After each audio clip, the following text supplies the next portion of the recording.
Permjot is an investor. He's an entrepreneur.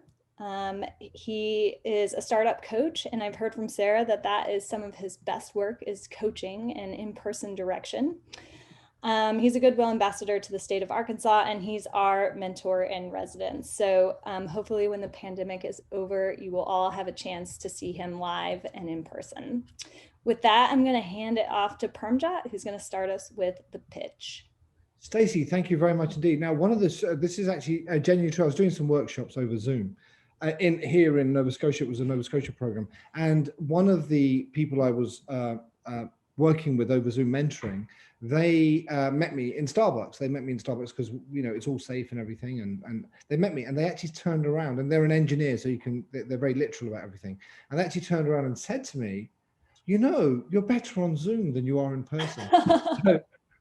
So I will be there in Arkansas, but be prepared to be very, very disappointed and very underwhelmed when you meet me in person, because going by the last bit of evidence I have, somebody says, obviously I am better in Zoom than I am in person. So there you go. Well, hopefully we'll have other data points as well. Where's my friend Brandon? There's Brandon. Brandon, you thought I forgot, didn't you? And how's it going? Oh, I'm good. How are you doing, sir? How are you doing, Brandon? I'm making it through the day. Excellent, excellent, excellent. And we're doing more than doing it through the day. We're doing more than that. We're doing more than that, Brandon. And this is going to be a great day for you, Brandon, because we're going to start with you. We're going to start with you. Are you ready with your pitch? Yes, sir. I think so. Great. Let's go for it. All right. Good evening, everyone. My name is Brandon Johnston, and I am the owner and founder of SafeCase. And my goal is to save you and future generations from one of the most horrific and deadly diseases known to modern times. One of the most depressing moments for my family was when my grandmother was diagnosed with Alzheimer's in 2017. She was a brilliant woman. I want you to stop there. So I want to do this loads. Because what I don't do is I don't listen to the whole thing and then give you feedback and then you forget what the feedback was. We're going to do this live. I want you to start, because everything you've told me up to that last sentence, just completely went over my head, didn't excite me, didn't get me excited. I want you to start with one of the most depressing things for my family was in 2017. So start there. So okay. Start your presentation there. Go. Okay. All right. One of the most depressing moments for my family started in 2017 when my grandmother was diagnosed with Alzheimer's. She was a brilliant woman. She had a PhD in biochemistry and served most of her life as a nurse, saving and helping others. But unfortunately, no one could help her. My name is Brandon Johnson. I am the owner and founder of SafeCase, and my goal is to save you and future generations. Okay, Brandon, what we've done there, the gear change was too jolty. There has to be something in between. I'm not ready to hear who you are yet. Okay. And you did a great pause, which I liked. I like the pause. But now, so you have this burning desire because of what happened to help people with this issue, yes? Yeah. So something along those lines. Yeah. So take me through the journey a bit smoother. Okay. All right. So start with, so you've just finished telling us about this brilliant woman who was your grandmother, and that nobody could help her. And then we stop there. Now the next sentence. All right. This disease, as well as other forms of dementia, affect more than 50 million people worldwide and continues to increase while other major causes of death are declining. Defining trait of dementia is a denatured protein, one that has lost its structure in the brain, that infects other proteins and ends up blocking the synapses. In 2003, a study had artificially recreated the same denatured protein through exposure. Brandon, yes, sir. Are you now doing a lecture or are you giving us a story? It's a good question. There's a lot of, there's science behind it. It's like right after this part where I kind of... Brandon, let's remember what we talked about with language. Remember the first session we did language. What is your objective behind this pitch? Investment. No. What is your objective? I can tell you, I've done over 50 investments. I have never yet ever invested in anyone after a pitch. Never. What is your objective? Get the attention. To get a meeting. Yeah. At the meeting, you can tell them about the science. Okay. Your job at the first pitch is to get them really excited to say, Brandon, I really like what you're working on. I'd love to learn about the science. I'd love to learn. There are some people in the audience who will never invest in a medical thing. Okay. I still don't know what you do, but it might be a drug thing. It might be something. But there will be people in the audience who will never invest in it, but there will be others who will. What you're really trying to do is capture all of those people who think, I like I like this story. I like Brandon. Oh my gosh, I can see why isn't it amazing that he's been driven from 2017 to do something about this disease that is ravaging the lives of so many people? Who is this guy? You've demonstrated passion. You've created the tension around this. So just stick to the story. And then the science bit, which is very, very important. No one's going to invest without understanding the science. That can come in meeting 2. Meeting 1, you just want to let people know that you know this stuff. Okay. So let's think that one through again, and then carry on as if you hadn't been interrupted by me. Okay.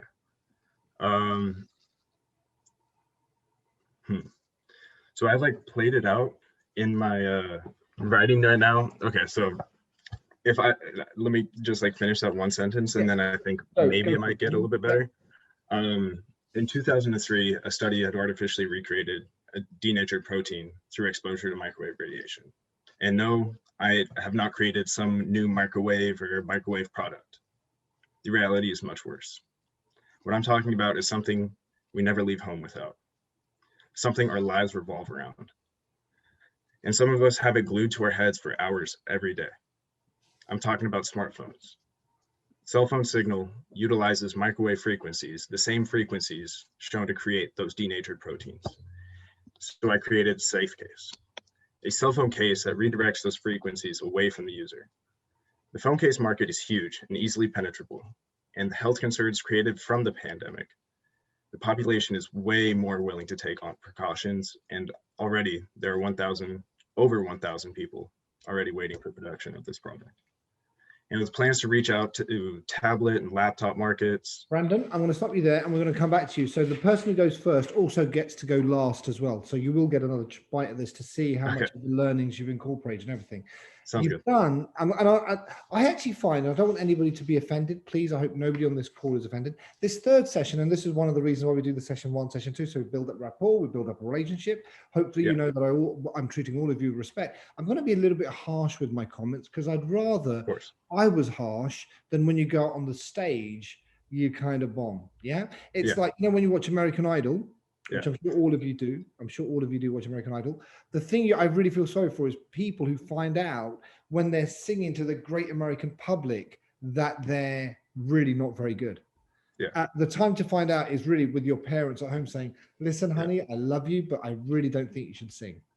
But no, they find out when they're singing to the national. So that's what I want to do, Brandon. Avoid that. I respect the criticism. I'm fine with that. So Brandon, I think it was a little bit South African. What I mean by a little bit South African, do you remember what I talked about yesterday? You had me at Alzheimer's, it's killing people. And then you had, I've developed a case for smartphones. Okay. So what you could do though, Brandon, is, so I want to bring everybody into this now and talk some generic principles. When you're pitching, there's an acronym I want all of you to embrace. And that acronym, is it an acronym or mnemonic? I always get confused between acronyms and mnemonic. Sarah, is it acronym or mnemonic? AIDCA. Is what acronym? It's an acronym. Thank you very much. What's a mnemonic? Just out of interest, what's a mnemonic? It's like if you're trying to remember the order of the months and you say, just feeling mild.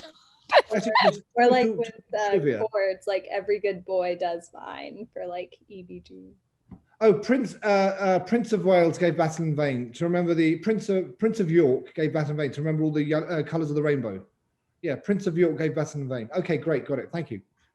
Yeah, that was, thank you very much. So the AIDCA, which is attention, interest, desire, credibility, action.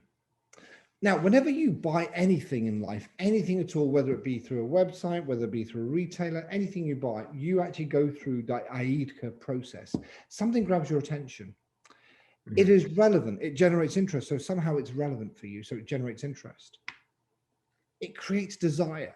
There is a desire thing. Then it demonstrates a level of credibility. It demonstrates a level of trust. And then it says, or you undertook an action.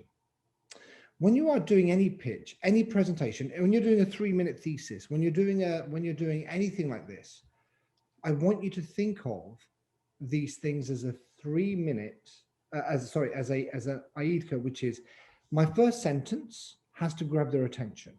Brandon, you did a great job at grabbing people's attention by leading with in 2017. The stuff that comes before then, you weren't grabbing my attention.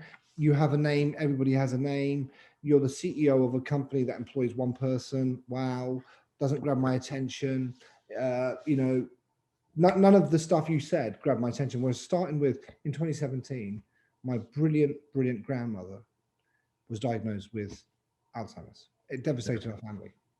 I was determined to learn as much as I could about Alzheimer's to see, is there something that we're doing in our everyday lives that leads to this, that we could, is there anything we could do to prevent this happening?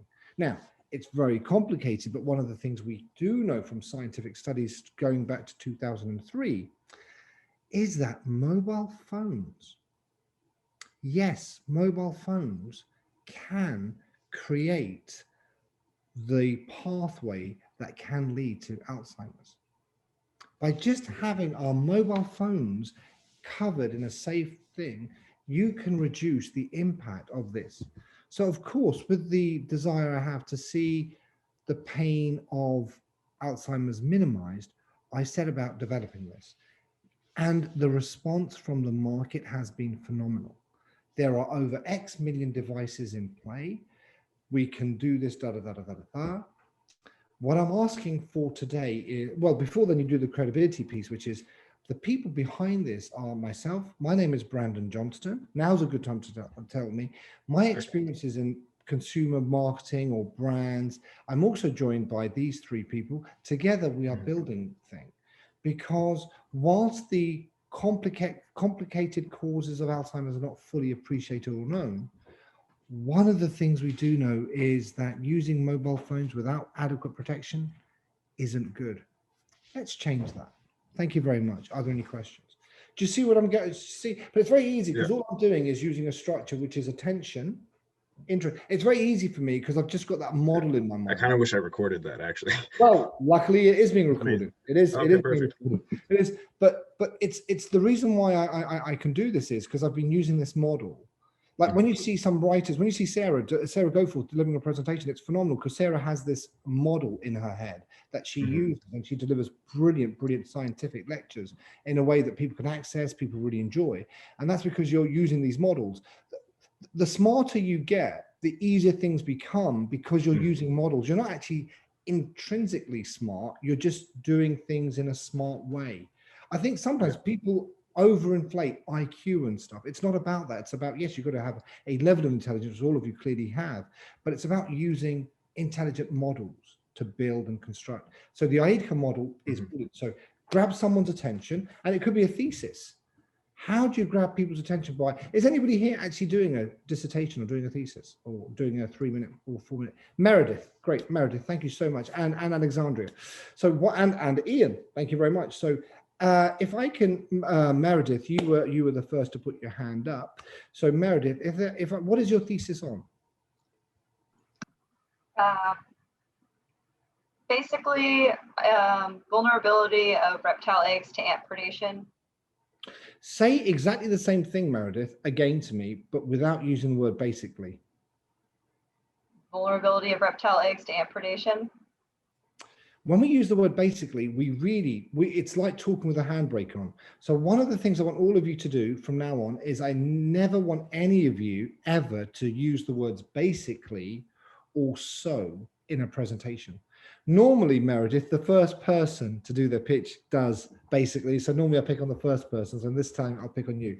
So why is this thing important, Meredith? Why is this research important? Because there are enigmatic snake declines, which means that we don't know why snakes are disappearing. And this is one of the possible reasons that they could be declining. Snakes, yeah? Yeah. And why is it important that snakes survive? Well, it's alarming to have them disappear for no reason. That suggests that there might be something going on in the environment that could be important and could affect other species as well. And I just want to ask you, Meredith, have you trained your cat to do a snake-like thing when they go? I mean, that was on cue. That was just perfect. That was just, your cat is perfectly trained. So Meredith, I would almost start with something that get people excited, get the audience excited.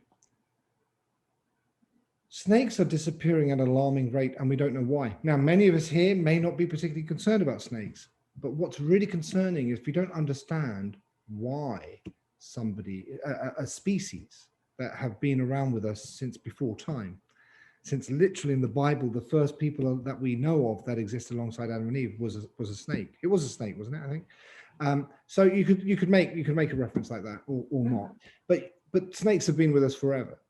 And it's interesting in how many religious mythologies snakes make an appearance. It's actually quite interesting. Hinduism and loads of other religions, the mythology, snakes play a big role. So anyway, the point is, Meredith, you can get people excited that this isn't just about snakes, but it's about, we need to understand why this happened. And my research is directly concerned with finding out the core reasons why snakes are disappearing. And suddenly, I don't know anything about your field, but I'm interested because now you've said it's actually not just about the facts, as you said. So if you now said, what is your thesis on? There are different reasons people think. In my thesis, I explored and tried to identify these factors which could explain the diminishing rate of. Does that hopefully, Alexandria and Ian, I know you are also doing thesis. Does that make sense to you that you get to the why should we care? And I've gone from Meredith's first explanation to now we are all concerned about why snakes disappear. Because I think one of the great things people did with bees, there's this big decline in the bee population. I think people have explained it very, very well why it matters. Why the declining bee population matters, because it matters enormously, because when you've realized how much of our fruits and how much of our vegetables depend, well, I think mostly fruits, depend on bees. You're like, whoa, that's big, that's huge. And so they've done a great PR job. So if you're representing a snake rather than, somebody did, what's the difference between a squirrel and a rat? A squirrel is a rat with really good PR. Okay, but if you're working with a snake which doesn't have the PR of a squirrel, okay, you've got to think, I need to get people to care. So the first thing you got to do, attention, you've got to get people to care. Then you move on to the interest statement, which is, and this is where, depending on the audience, you can get technical. So people are also asking me, what about essentially and what about so? You've got to be very careful when you are presenting to an audience of intelligent people that you don't use words that come across as condescending or patronizing. And often when I hear the word basically or essentially or so, it says to me, so Sean, basically the way of presenting is essentially what I'm saying is, Sean, I don't think you can understand the real stuff. So I'm going to really make it simple for you so you can understand it in a very basic kind of, wow, don't say that. Don't say that, because you won't feel good if I patronize you, Sean. If I speak to you in a way that is guaranteed to alienate you from the very first word, using a word like essentially or basically could just about do that. And the other thing I have, the other problem I have with the words so and essentially and basically is it doesn't actually do anything. How does it add anything?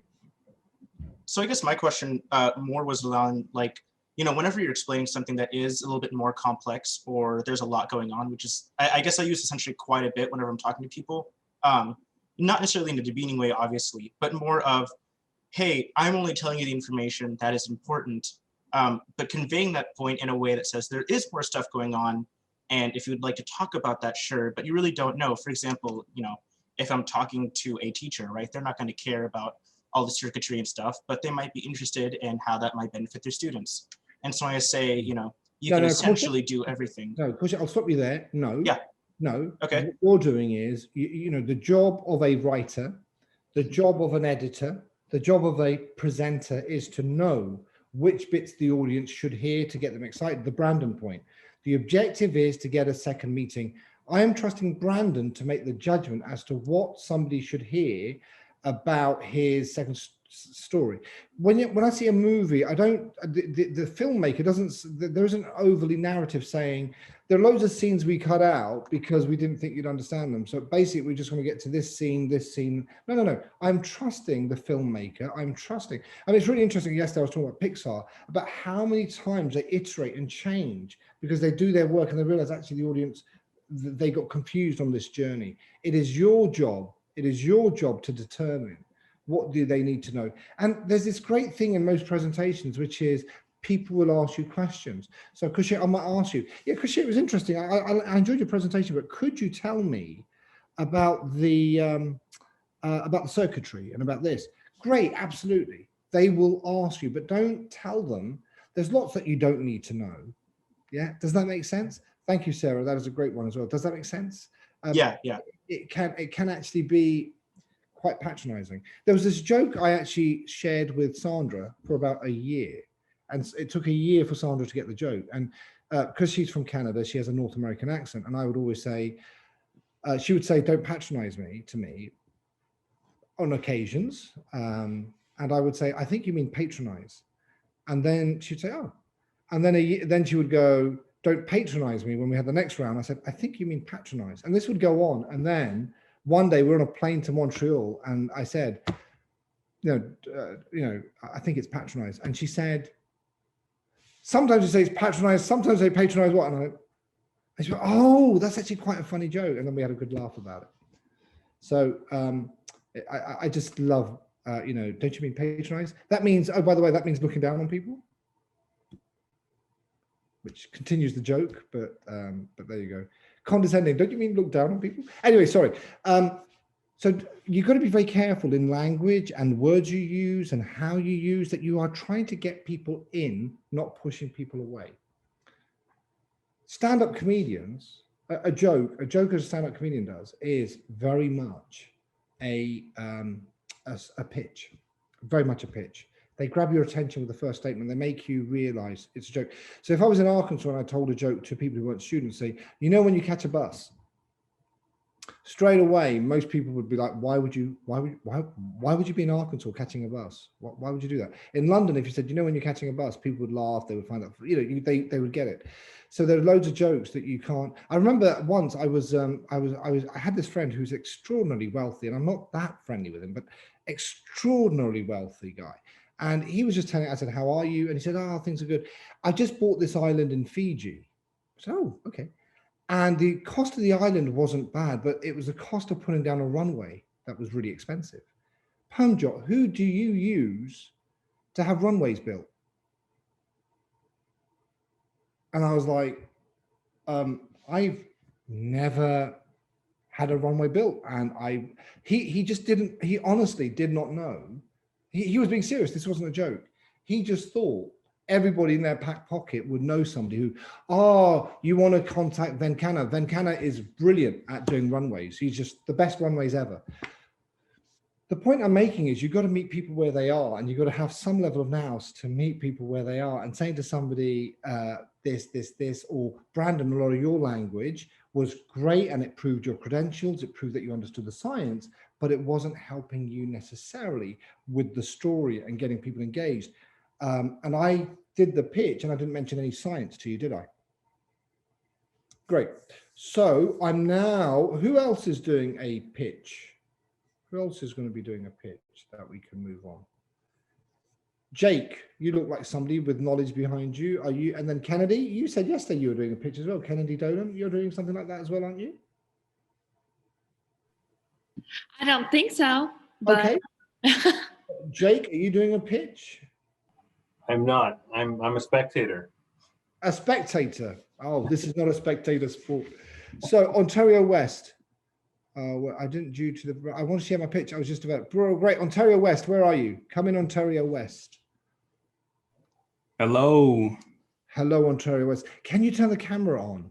Because so much of the queue. Oh, there we are, Ontario West. With a beautiful face like that, Ontario. Why would you hide? Why would you have your camera off? Oh, because my dog is kind of acting up, but I just put him in a cage, so hopefully he'll stay in there and won't break You out. know, it's really weird. You had us all at, my dog was acting up, like, oh, and then you lost us all by saying, but I put him in a cage. I'm like, no, don't do that. Anyway, free the dog, free the dog. So Ontario, let's hear it. Okay, so No so's, no so's. Be very clear about the very first word you want to use and make the very first word count. all right, here I go. If you live in a mid to large city anywhere on the planet and walk outside and look at the sky, you can't hardly see the brightest stars and planets in the Milky Way galaxy. 1/3 of the human population has never seen the belt of the Milky Way galaxy and experienced. Ontario, start there. Start a third. Because when you say if you, because one of the things I notice when I go to Arkansas and when I'm in London is I can see stars. And I don't just mean people like, you know, Stacy and Sarah and Deb and Professor Reeves. I mean, I can see stars in the sky. Yeah. And that's one of the things I love about Arkansas compared to London. So when you say a third of the population in the world do not get to see stars, they do not get to see the Milky Way straight away. If you live, then, well, because remember what you're trying to do, attention, interest, is the interest piece is how is it relevant to the audience? And straight away, if I'm one of those people if I'm one of the 2/3 that does get to see the stars, I might not care about whatever's coming next. Okay. So Ontario, start again. 1/3 of the human population has never seen the belt of the Milky Way galaxy and experiences light pollution. If you live in any mid to large size city anywhere on the planet and walk outside and look at the sky, you can't hardly see the brightest stars and planets. Light pollution doesn't only affect humans, it also affects land and sea animals, as well as the coral reefs as well. What I want to be able to do is build prototype light fixtures that can either absorb the light that's being emitted from our light bulbs today, or capture that light and transfer it into a different energy that could be used as a resource. Right now, I don't have a team put together to help me solve this huge problem, but I want to pitch to my judges in efforts of helping me develop a team to solve this problem. This is something I just came up with. I like it. Is your name actually Ontario West? Yes, it actually is. It's a geographic name, I know. No, I love that. I love it because I'm from Canada. So when you said Ontario West, I was like, oh, there's a college dialing in from Ontario. So Ontario West, love it, love it, love it.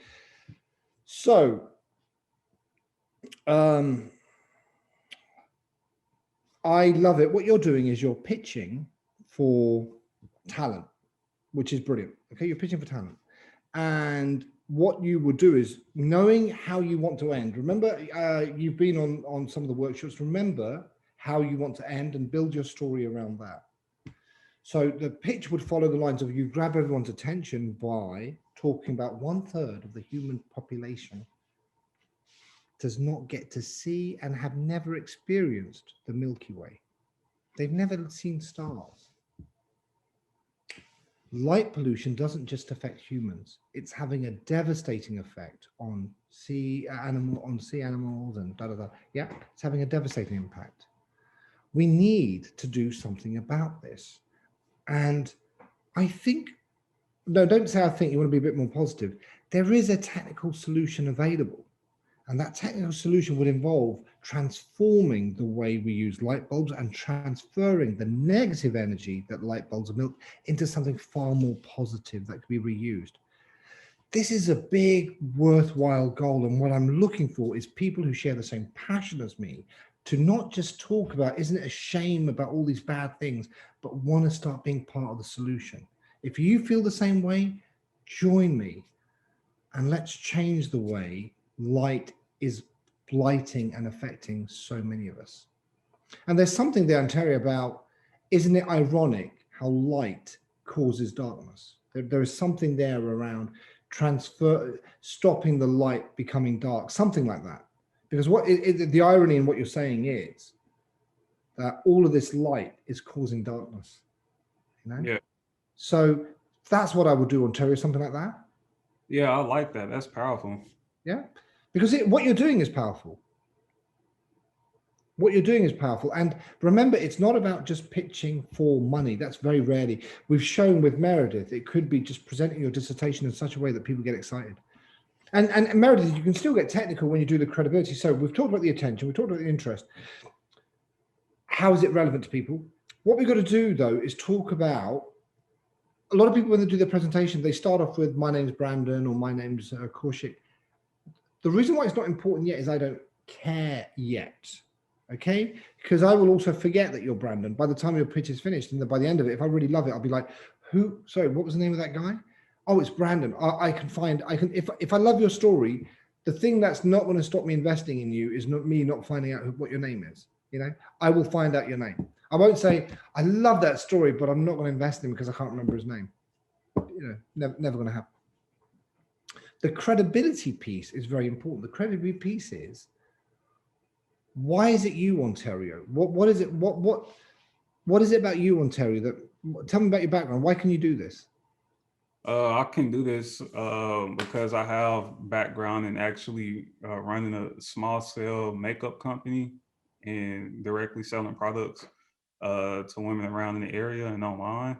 I have a passion for stargazing, you know, trying to find dark areas and trying to find constellations up in the night sky. So I like doing things like that. And also I got like a small passion for astronomy, things that go on and happen in outer space that we can hardly see. Yes, but I'm going to give you money to do this, or I'm going to join you, and I want to join your team. It's got to be something better than you like astronomy. Well, why can you take me to the promised land? I can take you to the promised land because if you didn't know, the light bulbs that we're using today, the light that actually comes out of that light bulb is actually wasted and not captured. And Okay. so, Ontario, what I'm asking you is, what do you know about light bulbs? What do you know about electricity? What do you know about this technical challenge what do you know about the technical challenge? That's all the information I have on it so far. This is a fresh idea I just came up with. Okay. So Ontario, what you would do is, this is how you would change your credibility. You'd say, I know this is a big problem and I want to solve it. Now, the skills I have is I run a makeup business and I have been able to assemble great products, great talent, and got it working in a beautiful way to create products that people are enjoying and love. I know that I can tackle a far bigger problem with really great technical people around me, and we can do something transformative. And my credibility is in bringing those technical people together and making us all sing from the same sheet. You need to somehow excite me that you're the guy or you're the lady that can make this happen. And if you just say, I have a passion in astronomy, I mean, I have a passion for eating pasta, but it doesn't mean I'm going to get investors investing in my Italian restaurant. Do you see what I'm getting at, Ontario? Whereas if you said, yeah, my skills are, this is a project that requires entrepreneurial skills, and I'm a proven entrepreneur. I can bring people together. I can do this, I can do that. Wow. All right, you got me there, Ontario. But you can't just say, join my team because I like stargazing. That's not going to make me say, I'm going to abandon my MBA, I'm going to abandon my career, I'm going to abandon the job offer from NASA, and I'm going to join this guy because he likes stargazing. Yeah? I am going to join you if you tell me, listen, I've done this before, I can do this successfully. Join us. All right? Thank you. You are very, very welcome. I believe Laura is going to have a go. Laura. Yes, that is me. Oh, I'm so nervous. Can everyone hear me okay? Absolutely. Yep. Laura, if any of you are nervous, and a lot of people get very, very nervous before they speak or anything, all you've got to do is just force yourself to slow down your breathing. Okay. Absolutely force yourself to slow down your breathing. I always do, before a major presentation, I always slow down my breathing. And one of the things I try to do is deliberately speak slow, because then that forces me to breathe. Okay.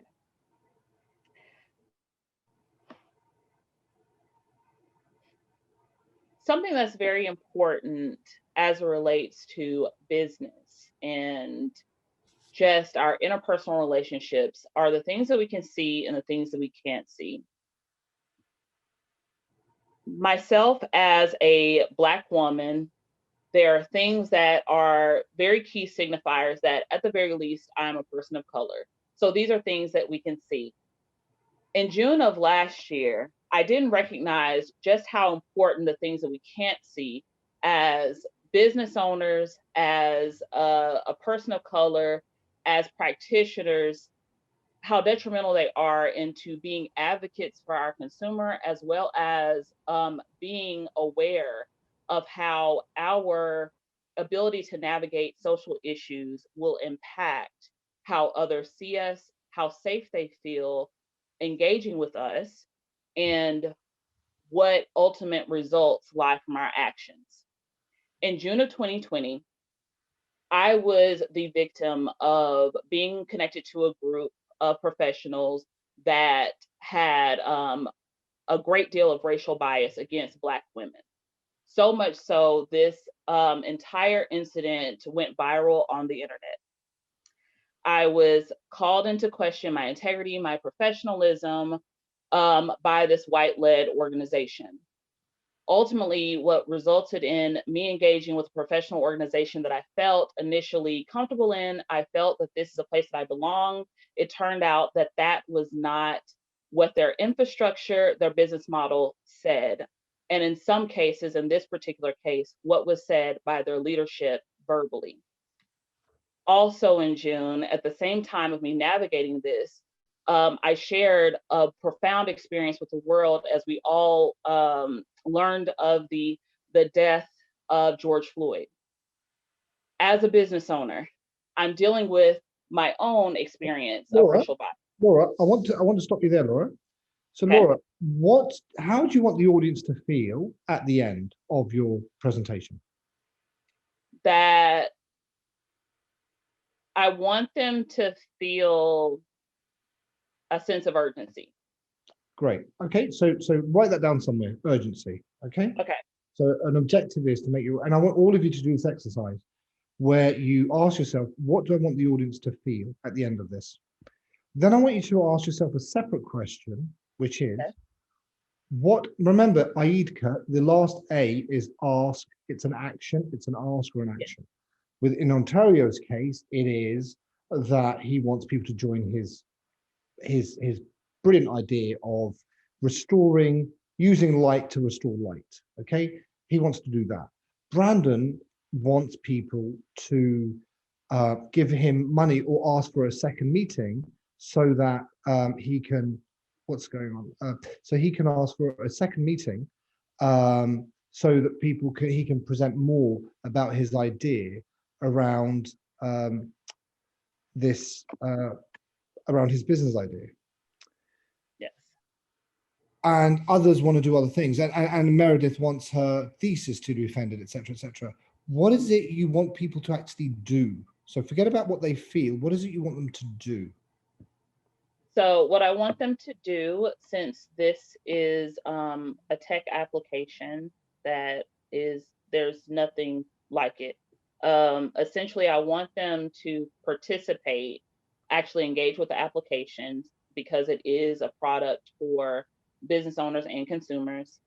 Additionally, I want them, because of the nature of what this application does, I want them to participate in becoming subscribers. I want them to participate by engaging in the conversation surrounding how we as business practitioners can improve. So together, so there's two different ways, basically. So like if they participate via funding or if they participate as actual subscribers of the platform. So Laura, sometimes what people do, and again, what I love about this is there are lessons for every single participant on this call. What we want people to feel and what we want them to do are diametrically opposed. Okay. And if it is a pitch, getting people to do what we want is more important. If it's a call to action, it can be a different type of pitch.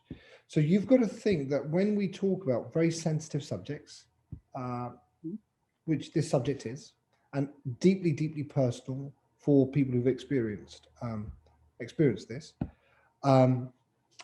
What we've got to do is we've got to ask ourselves, the emotional journey I want people to go through during my presentation or my pitch or whatever you want to call it has to somehow engage, motivate, inspire them to follow the actions. Yes. Mm-hmm. And if you make people, what I don't want is everybody agreeing with you and saying, this is awful, this is awful, this is awful, oh my God, this is awesome. But then not making the connection between that and, you know, join my application, do this, do this. Make sure, you know, make sure the journey is clear. And what people just don't do when they're doing presentations is they don't start with the end in mind. And you've got to work backwards. You've got to work backwards. So the way I would, and I don't know anything, Laura, yet because we haven't got to the end point, but the way I would almost do a pitch like that is, in the depths of despair in 2020 with the George Floyd killing, what gave me hope and what gave millions of people hope was the sense of engagement people were desperate for. People wanted to do something about the systemic racism. Videos explaining systemic racism for the first time ever were going viral. Everybody wanted to engage and everybody wanted to do that. And then it really dawned on me that actually there are many Black business owners and other business owners of color who aren't using tools, resources to get people engaged, because people do want to get engaged. And we need to do something that helps people speak to their better angels. What I'm doing, my name is Laura Iverson, and I have some experience of joining an organization where things weren't what they were meant to be and it went viral and everything, but I was determined to do something about this. I have developed X, Y, and Z with the sole objective of increasing the participation rates in da-da-da-da-da. So what I'm asking all of you to do is join me in achieving these objectives, because within our grasp, we can do these things, because everything starts with a very small gesture, but a meaningful gesture. Do you see what I'm getting at? I'm trying to get people from the very first sentence. I'm trying to say, I need some positive energy, because you don't want a business model, which, you know, media companies have used very successfully. Some business models are around just keeping people at a heightened state of anxiety and anger all the time, and that works. But if you want people to do something positive, proactive, engage with you, you've got to give them you can either be part of the problem or you can be part of the solution. And here's a way to be part of the solution, because lots of people are desperate to engage and find ways to engage. Does this make sense for everybody? That you've got to think through, what is your end objective? Where do you want people to be? What is the action you want to do? Because often we do things. I remember I went through a horrific experience and I had to go to a lawyer, and I remember a lawyer, and I was talking to my lawyer about something, and the lawyer said, I can either save you money or I can make you feel better. I can't do both. Choose. Mm-hmm. And that was really, really powerful. And often all of us will have to have that decision that, do we just want to vent? Do we want to say something? Do we want to share some horrible frustration or horrible experience we've had? And there's nothing wrong with that. There's nothing wrong with that. I'm not denigrating that at all. Or do we want to do something about it? And often you can't do both. Sometimes you can, often you can't. And you have to make that decision, Laura, about what is it you want to do? Because I think the pitch, if you've only got a few minutes, your voice is very important. It's very important that we hear the story, but you've got to remember, why is the audience there? What do they want to hear? So have another go at constructing the story, but thinking about the end action that you want rather than, you know, the emotional journey. Okay. Okay. So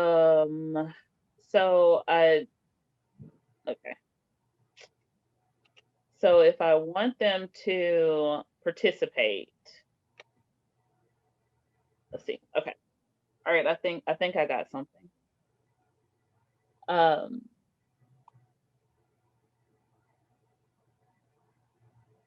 2020 was a corporate experience that will be memorable across all of history, all of time. As a business owner, one of the things that was most memorable to me were the separate pandemics that we all suffered at a compounded rate. The first one being, of course, the fight to stay open amid coronavirus. The second, of course, being able to navigate business management and practice in a crisis situation that no one has ever undergone. And the third would be a social injustice pandemic in a way that was so profound that we all were rushing to be proactive and engage in a way that showed solidarity for those that we serve and that looked to us for answers and safety and solace.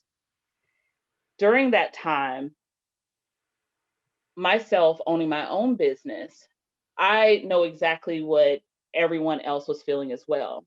I have all these major issues. I want to know how to connect better and more meaningfully and be a part of the solution. How do I go about doing that? And so the problem that I sought to solve is providing an online application that would assist in giving small business owners, business practitioners tools in which they can better engage in a constructed, safe conversation with their community stakeholders. So as a person, okay, was that better? Well, my view is it's better, but I want everybody to say what they thought about the first versus the second. I think the second one was a lot better than the first one, and the second one really got my attention easier than the first time when you did it. Great job, real great job. Thank you. I was nervous. Well, no, well done. And it's very difficult. It's really, really difficult, Laura, because and sometimes people, the irony of this extraordinarily sensitive subject is people sometimes don't give the feedback they want to give because they are so scared almost of saying, again, the irony of trying to engage is, you don't engage, because you're like scared of it. So what you've got to do is always remember there is sometimes there's a difference between how you want people to feel and there's a difference between what you want people to do. And if you want people to feel angry or this, sometimes you can't whip them up to do something. So just really be careful about, always remember what you want the end result to be. So well done, Laura, well done, much better. There's still a lot of work to be done. Still, I think it could still be condensed. And the other great thing about pitches is less is more. Absolutely less is more.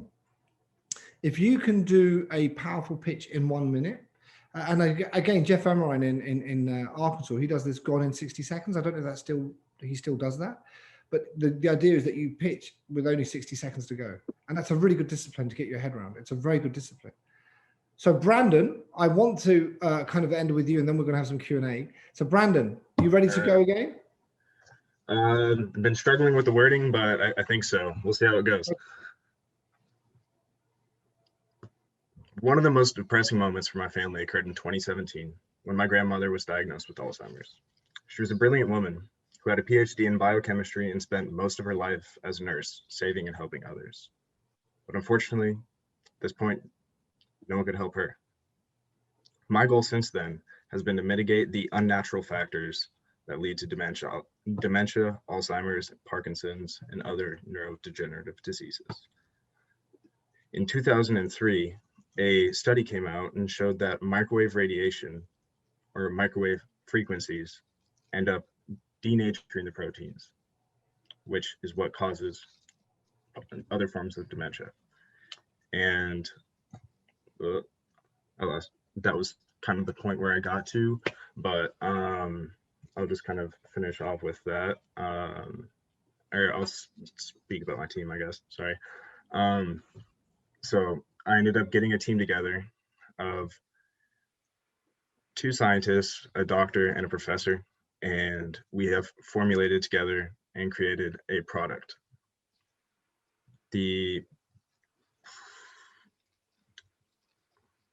Okay, yeah, at that point, yeah, that's kind of where I got to, like the last part, really. But Brandon, this is great because this is a lot of work, and there are loads of ways to do a presentation. There are loads of ways. So Brandon, you could even start off with a joke. You could even start off with a joke, believe it or not. And you could start off with a joke which says something like, 2 scientists, an engineer, and an entrepreneur walk into a bar. They all had a passion to do something about the soaring rates of dementia. Is there something that we can do to stop the way this blights the life of so many people? Myself, my grandmother was diagnosed with this horrible disease in 2017, and the family stood by helplessly watching this. Now, there are very complicated reasons, and nobody knows exactly what causes it. You've got to be very careful, Brandon, that you don't say, you won't get dementia if you have a carry. Yeah. I'm very nervous about you. Absolutely, yeah. You can't make that claim. But you say, so this group, want to do whatever it could. And we found there is some evidence from a 2003 study that by using better protection on your mobile phone and any device emitting microwave frequencies, you could potentially reduce your chances of getting, neurodegenerative disease significantly. Yeah. What we've come up with is this. The market loves this product. We have a lot of experience. Let me tell you about the experience of the team and why we've been successful. What we're looking for today is people who would like to invest in us to help us produce even more of these devices so that we can hopefully make people feel more confident and safer that they're doing everything they can do to prevent, Do you see what I mean? Be very careful that if you lead with Alzheimer's, I'm expecting a cure for Alzheimer's. I'm not expecting, you got to avoid the South African thing, which is the expectations are so high that when you deliver the solution, it just doesn't, That's what I was trying to that was actually like the wording that I was struggling on for like, ever since like after I got done talking, like I got everything else written and then I was trying to figure out like a way to say it. And that's why I said like mitigate the unnatural factors that lead to dementia, Alzheimer's, and all that. Yeah. I mean, I read a great book by somebody called, I think, Tim Walker, called Why We Sleep. And that was a very powerful impact on me. And it also linked that Alzheimer's and dementia seems to be correlated with how little you sleep. That people who don't sleep much are far more prone to get it. And there's all kinds of reasons. But he was very careful to say it causes. It's one of the, there seems to be a correlation, not causation, but there seems to be a correlation between X and Y, which does not mean that X leads to Y, but So I hope that was good. So thank you very, very much. Thank you. We've got just a couple of minutes left, and I'd love to take, as I always do, are there any questions that people have, any experiences they wish to? Kaushik, you've raised your hand. Yeah, I guess, something that I've been like battling with, and the main thing that drew me to this presentation is I didn't really have like a pitch, is the difference between pitching yourself and pitching a company. I think it's, at least for some people. Give me an example where you would pitch yourself. What does that mean? Pitch yourself, for example, to a future employer. List off your accomplishments and things you've done, and falling away from the pitfall of undermining yourself because you don't think because you know too much, right? For you, it wasn't a big deal, or the accomplishments weren't insane. Whenever there's no like, I guess, how do you make that distinction between, oh, look at this product, look at the things these do, versus, hey, look at me, look at the things I do, and not coming in a way as over boastful or, I guess, awkward, for lack of a better term. I think this is where culture does actually play a role. I think I'm English, and the English culture, people are very reluctant to speak about themselves. North American culture is very much around celebrating, and there's no, I'm not making quality judgments here. North Americans tend to celebrate the individual much more than other cultures, and that's, that it is what it is. And there's some interesting theories. One of the theories is because Americans grow wheat and other cultures grow rice. And there's this very, very interesting theory about capitalism develops in wheat growing countries and socialism develops in rice growing countries because of the collaborative nature of rice production versus individualistic nature of wheat production, et cetera, et cetera, et cetera. So back to your question though, I think it's, to me, very interesting that you got to again think, what does the person want? Which one of my accomplishments are relevant, not interesting, relevant? Because there are loads of, I mean, when Stacey and Sarah introduced me today and yesterday, they were, and they had to be extraordinarily selective with what they talked about, because the last thing any of you want to hear is a half-an-hour introduction when you've only got an hour to speak. And they focused on the things I have done that are relevant to today. So what you've always got to do is think about, now, one of the things I do is whenever I do a presentation, I actually never introduce myself. I just don't, because I think my credibility will hopefully come through in what I say rather than, and one of the things I don't like is when somebody gets introduced with this wow thing, and then they start speaking, and you're like, wow. I mean, that great movie, My Cousin Vinny, one of the best movies, Joe Pesci, oh my God, what a brilliant, brilliant movie. And do you remember there's that brilliant lawyer and they can't understand why that lawyer is defending them in his estate. And then you realize the lawyer has terrible speech impediment when speaking to a jury, which is a bit of a barrier to being a lawyer. In any other field of life, maybe not so, but you know, choosing to be a lawyer to defend.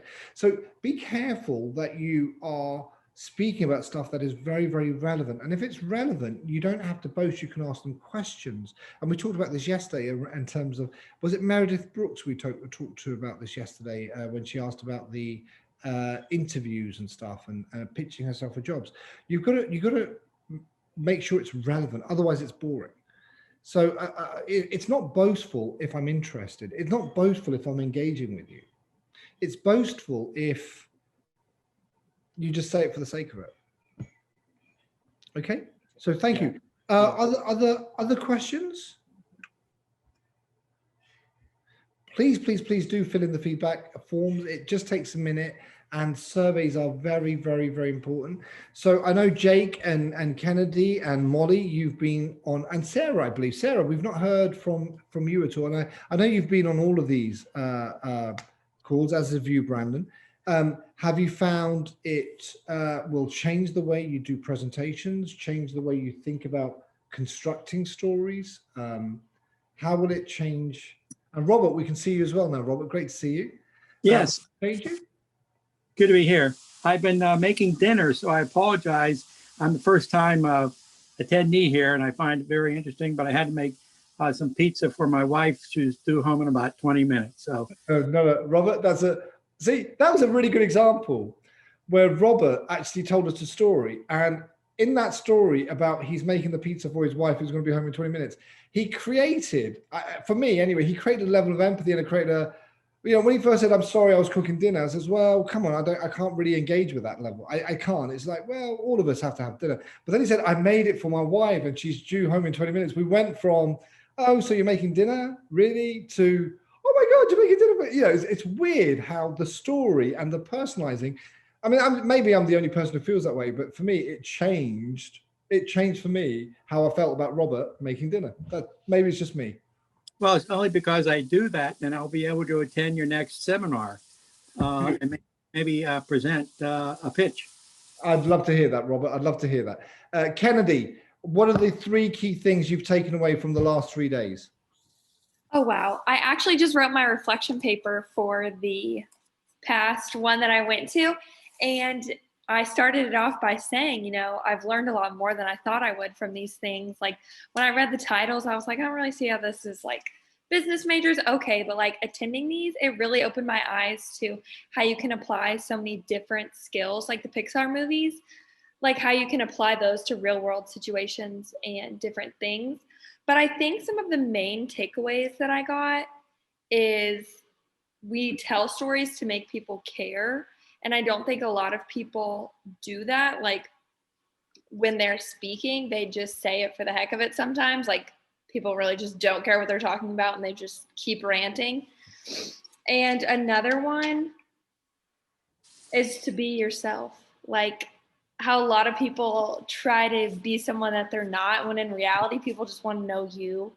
And so I know that was only 2, but I really have a whole bunch of notes. And but that is great. And again, I just love the way Robert, who hadn't been on the prior ones, demonstrated, because he made us care about the dinner thing, and he was being himself. It's just, it was almost as if it was scripted, but that's a really good example where you went from a statement like, I'm having dinner, to suddenly we cared about the outcome, and we hope, I really hope your wife enjoys the pizza now.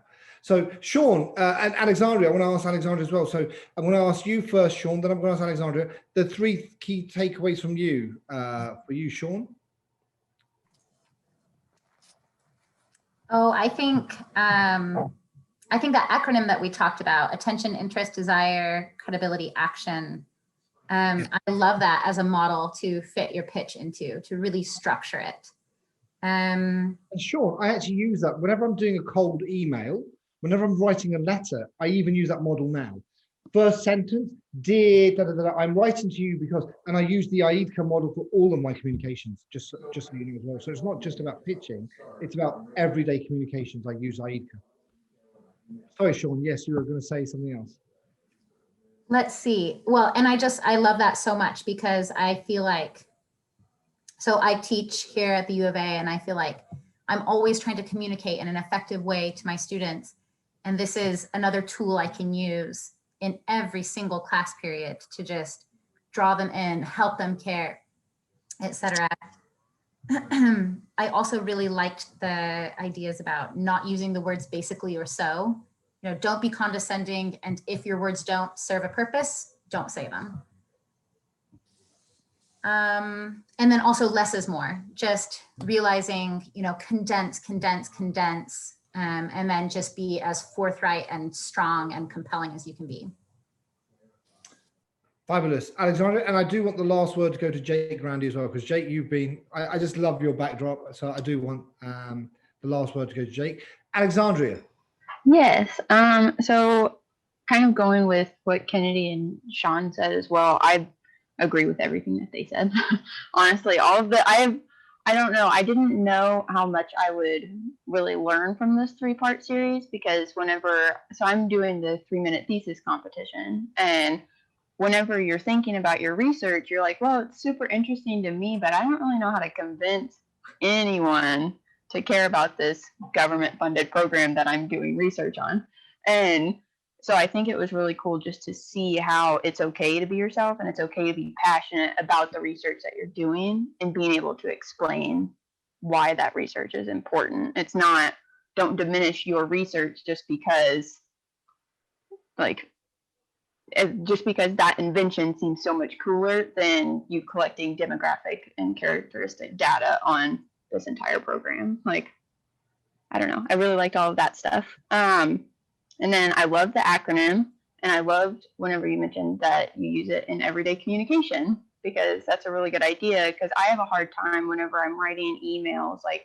I've been applying to studentships in the United Kingdom because I want to go back to Scotland, and trying to convince someone to be your supervisor in an email and be like, please, can I have a meeting with you?